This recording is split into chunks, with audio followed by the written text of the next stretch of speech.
ॐ नमः प्रणवार्थाय शुद्धज्ञानैकमूर्तये निर्मलाय प्रशान्ताय दक्षिणामूर्तये।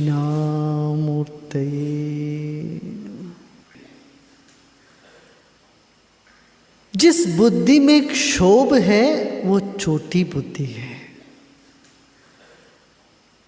अगाध बुद्धि रक्षुब्ध, क्षोभ व्यथा दुख जहाँ नहीं होता वहाँ अगाध बुद्धि प्रकांड होती है। और उसको ऐसा भी समझो, जहाँ बुद्धि प्रकांड हुआ वहाँ दुख है ही नहीं, दुख मिट ही गया वहाँ तो। दुख का कारण ही सीमित दृष्टिकोण है, नासमझी है। क्या अटल है क्या टल है, क्या सच है क्या असत्य है, ये विवेक का अभाव ही दुख का कारण है। और ये विवेक का अभाव ही तो बुद्धिहीनता है।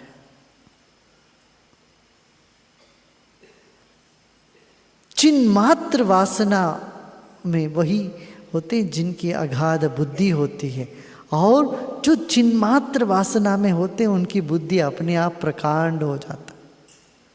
बड़े अगाध बुद्धि शक्ति उनमें जागृत हो उठती है। हम अपनी ही बुद्धि धोखा देती है, बार बार धोखा देती है, फिर भी हम समझते नहीं हैं। हर बार हम मन में किसी भी धारणा लेके बैठते हैं, थोड़ी क्षण में मालूम पड़ता है ये धारणा गलत रही। किसी के बारे में भी जो आलोचना करते हैं, धारणा बनाते हैं मन में, वो टूट टूट के भी हमें समझ में नहीं आती है, फिर धारणा बनाते चले जाते हैं। है कि नहीं बताओ? ऐसा करते हैं कि नहीं?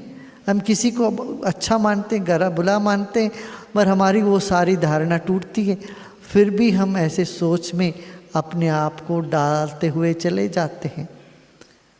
कभी परखते नहीं। अभी अभी आपने सुना, मन को परखते नहीं है। यही हमारी समस्या है। पीछे जरा मोड़ के देखते हमने कितनी गलती करी, फिर आगे वो गलती होने ना देवे, ये बुद्धिमत्ता का लक्षण है। वही गलतियां बार बार करते चले जाएं, इनको कहते हैं बुद्धिहीन पशु। एक बार तेनालीराम के पास एक आदमी गया, बोला मुझे कुछ कर्जा दो। तेनालीराम को तो पता था कि इसको कर्जा दूंगा तो ये देगा नहीं वापस, मगर उसने कहा नहीं, ज़रूर दूंगा। कई लोग ले जाते हैं कर्जा, उनका लेने का ही रहता, वापस देने का नहीं रहती बात।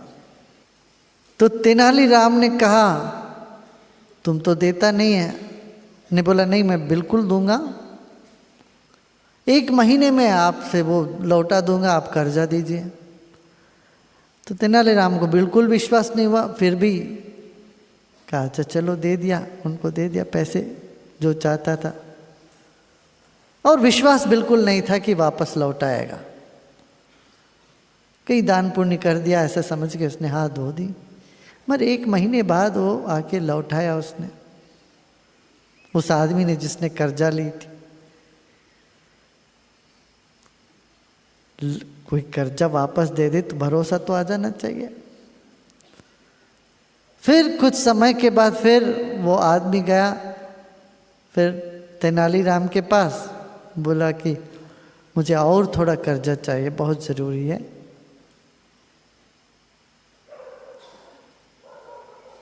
देखो हमने तो लौटाया, 1 महीने के लिए मांगा था, आपको हमने लौटा दिया। तो तेनालीराम ने कहा बिल्कुल नहीं देंगे। अरे भाई क्यों नहीं दोगे, हमने तो लौटा दिया ना, लौटा देंगे। नहीं, एक बार तुमने धोखा दे दिया, मैंने कभी नहीं सोचा तुम दोगे, तुमने दे के धोखा दे दिया।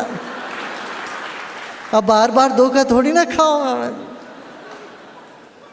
हमने कभी विश्वास नहीं की थी तुम लौटाओगे, तुमने लौटा के मुझको धोखा दे दिया।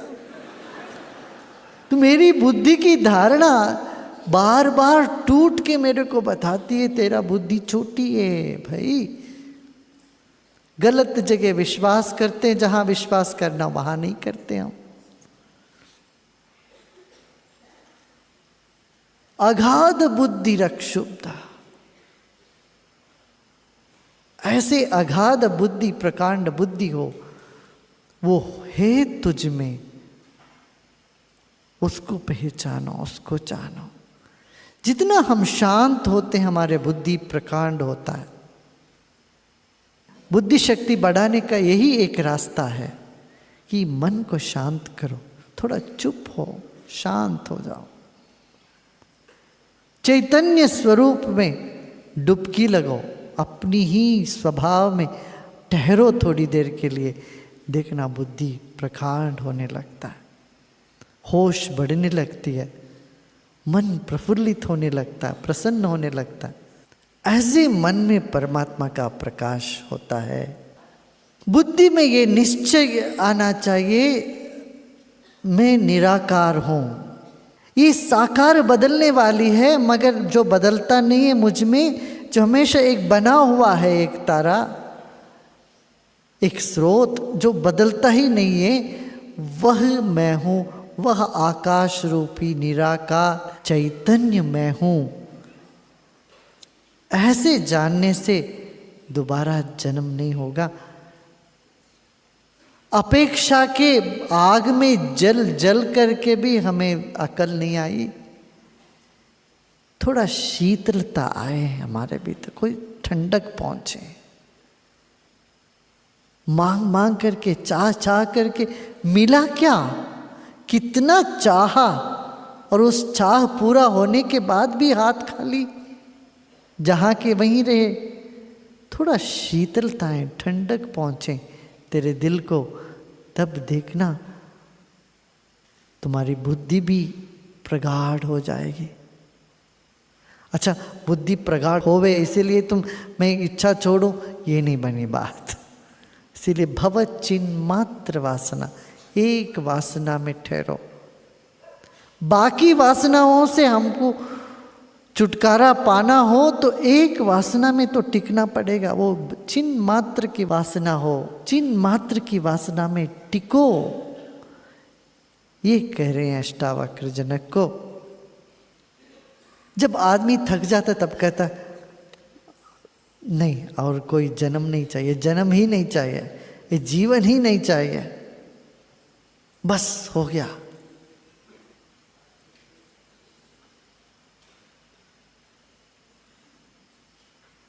जैसे एक उम्र में बच्चे पढ़ने के बाद बोलते हैं और नहीं पढ़ना है मुझे, और स्कूल नहीं जाना, और कॉलेज नहीं जाना, बस हो गया, थक गए।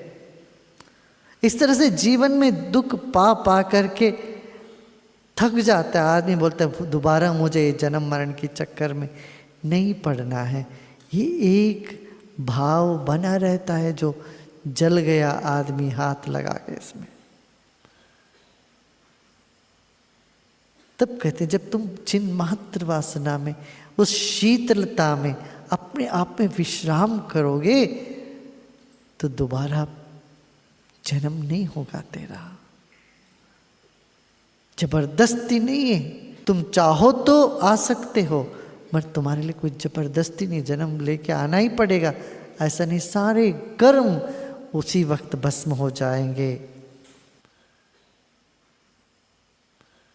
यथैवादर्श्य मध्यस्थे रूपेन्तः परितस्तु सः, तथैवास्मिन् शरीरेन्तः परितः परमेश्वरः। जैसे शीशे में चेहरा दिखता है, वैसे ठहरा हुआ मन में परमेश्वर दिखता है।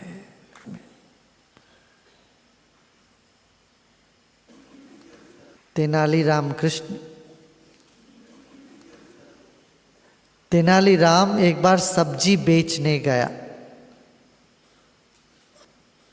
अपने गधे पर सब्जी लाद के बाजार में गया। सड़क पे भी उसको लगा अरे सब आजू बाजू में मकान है तो सब्जी कोई यहीं खरीद ले, बाजार तक जाने की ज़रूरत नहीं है। और जब भी वो सब्जी आवाज़ करे तो गधे भी अपना आवाज़ करें उसमें। तो गधे की आवाज में सब तेनालीराम का आवाज दब जाता था। तो फिर सब्जी मंडी पहुंचा, वहां सब्जी लेके खड़ा है कि सब्जी सब्जी चिल्ला रहा है। गधे भी उसके साथ साथ इतना जोर से कि फिर इसका आवाज दब जाए। तो फिर गुस्से में आके गधे से पूछता है, तू बेच रहा है सब्जी, मैं बेच रहा हूं।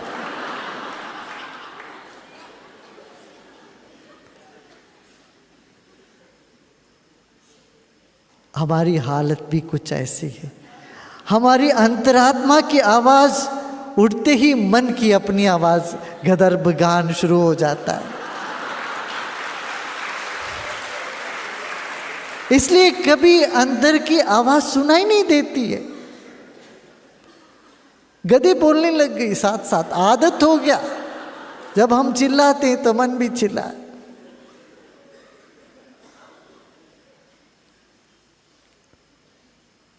धूल जमी हुई है हमारी चेतना में, हमारे मन में। धूल को पहुंचो,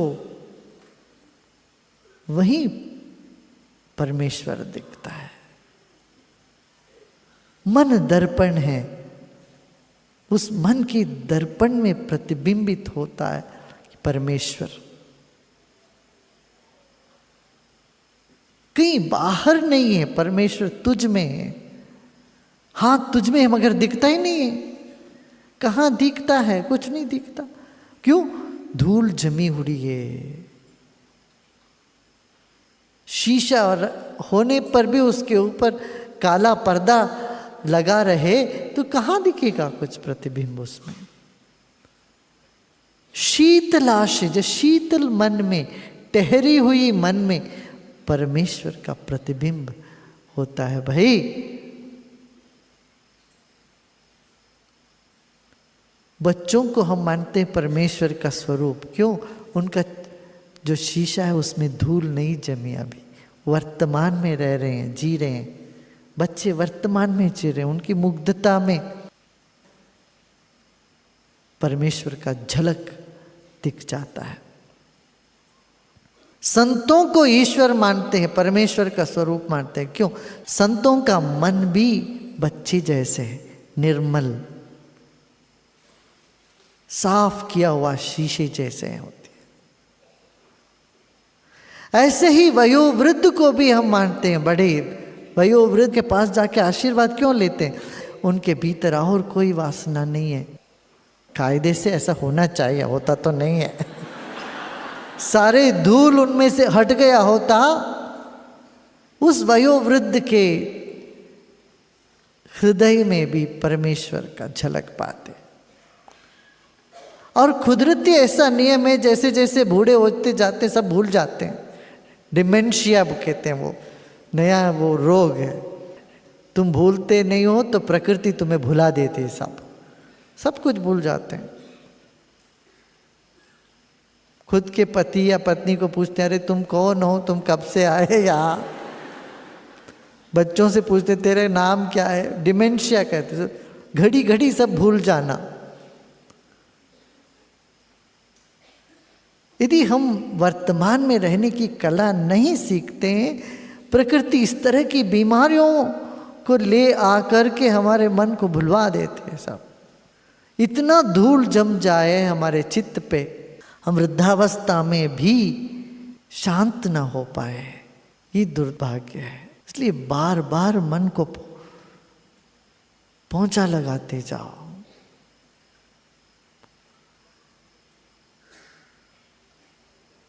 क्षोभ को हटाते जाओ,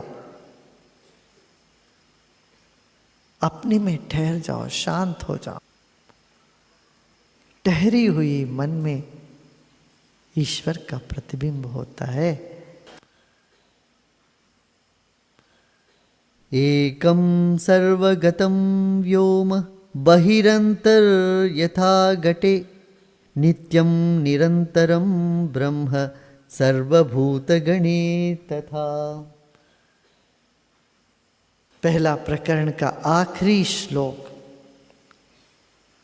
अष्टावक्र कहते हैं, ईश्वर कैसे होंगे? कोई वस्तु जैसे होंगे क्या?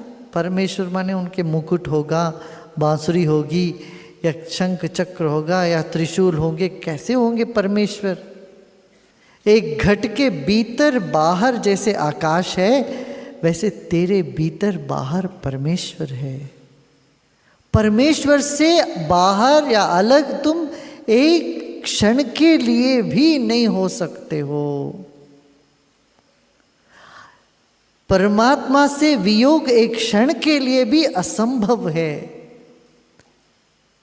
उनसे वियोग हो जाए तब तो उनका सर्वव्यापित्व खत्म हो जाएगा। परमात्मा जब सब जगह मौजूद है, सब जगह उनकी व्याप्ति है, तब उनसे बाहर, उनके परे है क्या?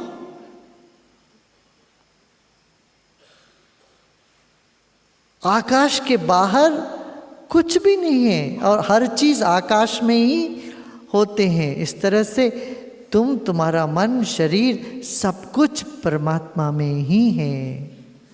ये एक उपाय है, ये एक टेक्निक है वैसे देखा जाए तो। यदि आपको ऐसा लगे मेरे मन में बहुत धूल पड़ा है, धूल जमा है, इसको मैं कैसे साफ करूं, क्या करूं, तो कहते नहीं, चुप। ये मान के चलो तुम्हारे भीतर बाहर सब जगह ईश्वर मौजूद है। उससे तुम कभी अलग ना हुए हो, ना हो पाओगे। यदि कोई कुछ कहे तो तुरंत मन करता, अच्छा फिर इससे निकलने के लिए क्या करें, क्या करें, ये पूछ पूछ के शिष्य थक जाता है। और गुरु जी करो बोल बोल के वो थक जाता है। एक तो बोलते ये करो, वो करो, मंत्र जाप करो, ये करो, यज्ञ करो, कुछ करो, और क्या करें। इस चक्कर में आके दोनों डूबते रहते हैं, गुरु और चेले। अष्टावक्र ने वास्तविकता को खोल के रख दिया जनक के सामने, कह दिया चलो देखो, जिस चित्त में ठहराव आ गया वहाँ परमेश्वर का झलक मिल गया। अच्छा, ठहराव आने के लिए तुम्हें कुछ करना नहीं, सिर्फ इतना ही जानना है, तेरे भीतर बाहर आकाश जैसे, एक घट के भीतर भी बाहर भी जैसे आकाश है, ऐसे तेरे भीतर बाहर ब्रह्म है से हुज्जत नहीं की तलाश, इसीलिए है दुनिया उदास। इन्होंने कहा तलाश मत करो, आपने अभी सुना ना, तलाश मत करो। खोजने वाले डूब जाते हैं,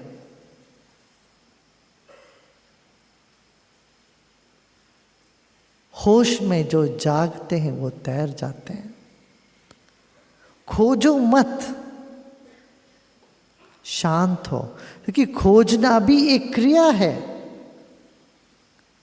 बोलते निष्क्रिय हो जाओ, बोलते अब खोज भी एक क्रिया हो गई, बल्कि बहुत बड़ा क्रिया है वो तो।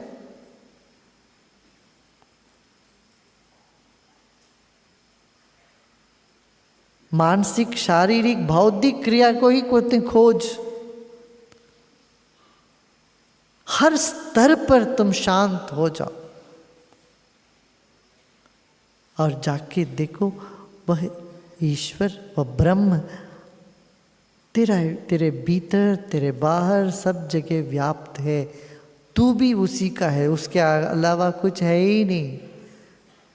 हर परमाणु ब्रह्म का ही स्वरूप है, ब्रह्म ही है, स्वरूप कहना भी गलत है। हर परमाणु ब्रह्म ही है यहाँ। आकाशवत, आकाश जैसे सब जगह व्याप्त हो चुका है। बस इतना कह के चुप हो गए। आगे फिर देखते हैं कब।